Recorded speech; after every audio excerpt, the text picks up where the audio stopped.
Hair transplant കഴിഞ്ഞിട്ടുള്ള 9th ഡേൻ്റെ അപ്ഡേഷനാണ് നിലവിലുള്ളത്. ഈ ഒരു ഫ്രണ്ട് ഏരിയയാണ്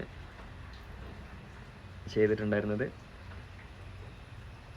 അപ്പോൾ 6th ഡേ മുതൽ നനച്ച ഒരു ഇത് വെച്ചിട്ട് ഇങ്ങനെ വൈപ്പ് ചെയ്ത് ക്ലീൻ ചെയ്യലുണ്ട്. അങ്ങനെ ക്ലീൻ ചെയ്ത് 9th ഡേ ഇന്ന് ഇതാണ് നിലവിലെ സിറ്റുവേഷൻ.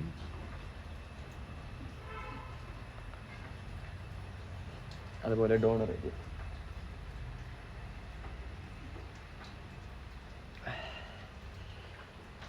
ഇതുവരെ തിരക്കേടില്ലാത്ത വിധത്തിലുള്ള നൈസായിട്ട് പോകുന്നുണ്ട്. കൊച്ചിയിലുള്ള ഹെയറോഡൻറ്റ് കടവന്ത്രയിൽ നിന്ന് ചെയ്തിട്ടുള്ളതാണ്.